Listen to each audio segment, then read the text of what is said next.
What if the glittering perfection of Hollywood's golden age wasn't powered by talent and charm alone, but by bottles of bourbon, flasks hidden in dressing rooms, and pill bottles rattling in purses and pockets, each one a secret that kept the illusion alive?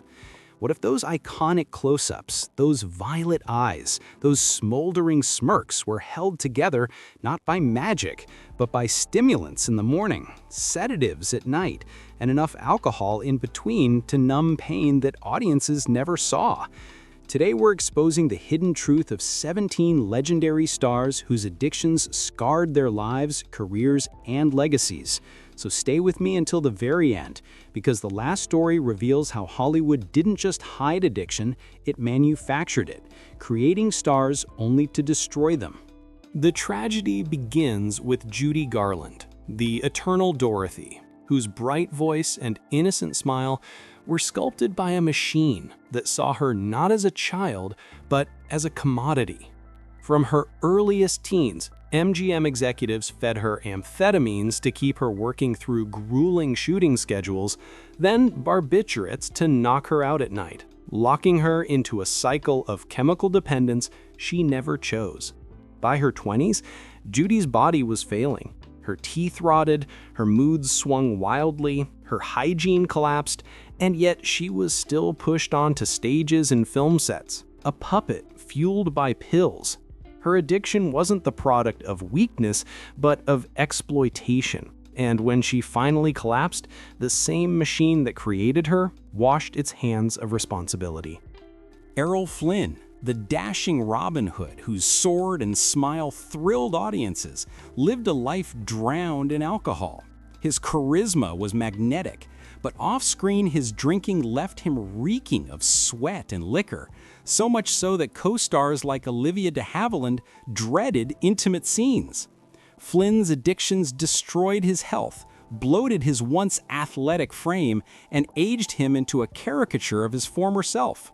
By the end, his legend as a ladies' man was overshadowed by his reputation as Hollywood's drunken rogue, undone by his bottle as much as by scandal. Humphrey Bogart, the cool cynic of Casablanca and the Maltese Falcon, built his screen identity on hard drinking, cigarette-smoking toughness. But it wasn't just an act. Bogart chain-smoked up to 4 packs a day and drank heavily. And while his gravelly voice became iconic, it was in truth the sound of a throat ravaged by addiction.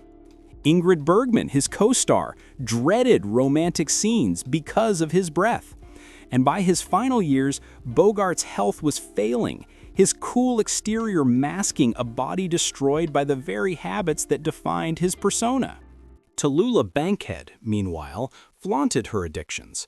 Known for her sharp wit and scandalous behavior, she openly bragged about her drinking, drug use, and countless affairs.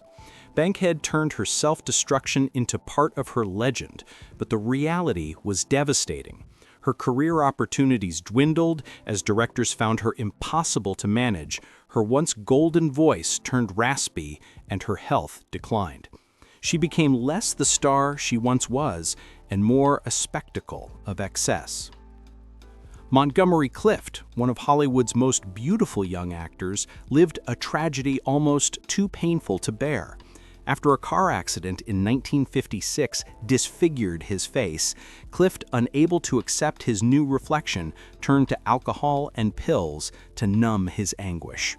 His close friend Elizabeth Taylor often shielded him, ensuring he was bathed and dressed for set when his addictions left him incapacitated, but even her loyalty couldn't save him. His once promising career unraveled as his health and hygiene deteriorated, and Clift became a cautionary tale of how quickly Hollywood discarded its wounded idols. Rita Hayworth, the radiant love goddess of the 1940s, carried not only the scars of being reshaped into an all-American icon, but also the weight of alcoholism. Her drinking alienated her from colleagues and family, compounded her mental health struggles, and deepened her isolation. Later, as Alzheimer's took hold, her decline was cruelly misinterpreted as drunkenness, robbing her of dignity and leaving the public with a distorted view of one of Hollywood's most dazzling women.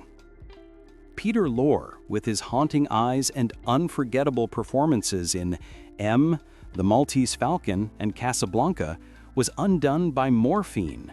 Originally prescribed for medical pain, the drug ensnared him, hollowing out his health and turning his unique talent into parody.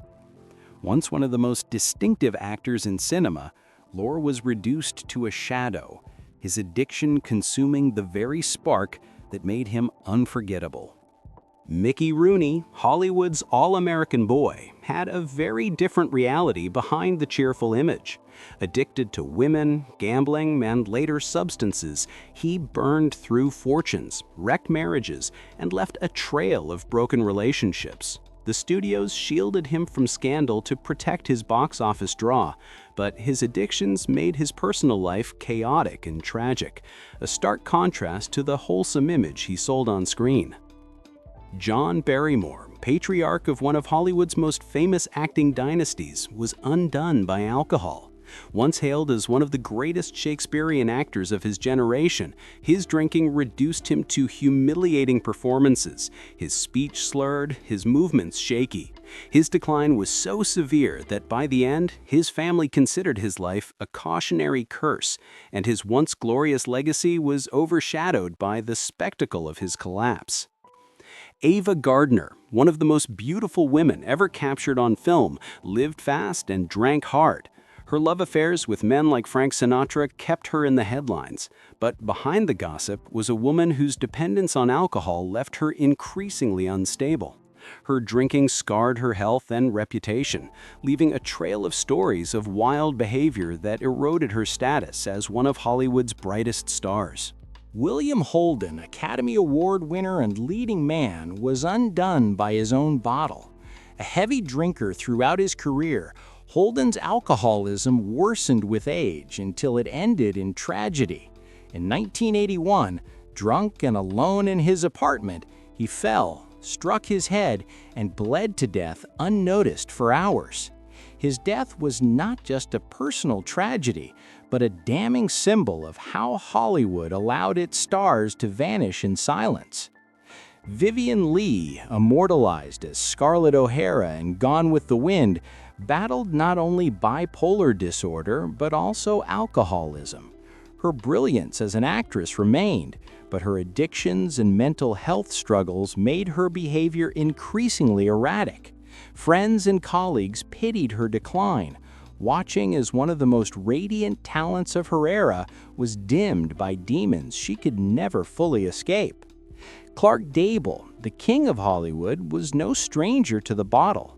After the devastating death of his wife Carole Lombard in a plane crash, Gable drank heavily, his grief drowning in whiskey. While audiences still adored his rugged persona, his addictions aged him quickly and left him far less the invincible king and more a wounded man hiding behind charm. Spencer Tracy, another titan of Hollywood, spent much of his career battling alcoholism. His long affair with Katharine Hepburn was as much about companionship as it was about her steadying influence on his chaotic life. Tracy's brilliance endured on screen, but behind the scenes he struggled with sobriety, and his career was constantly threatened by his inability to resist the bottle. Buster Keaton, the silent-era genius known for his stone face and daring stunts, fell into crippling alcoholism in the 1930s after his career began to fade. He drank away his fortune, nearly lost his life, and though he eventually clawed back some stability, his career never recovered to its former glory. His story was a tragic reminder that even the greatest talents could be undone when the applause stopped.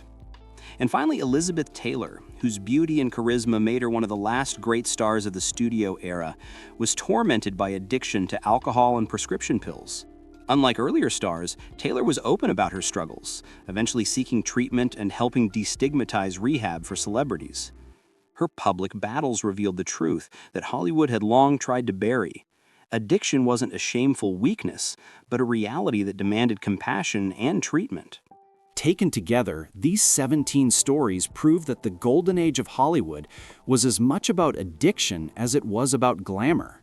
The studio system not only covered up drinking and drug use, but in many cases supplied it.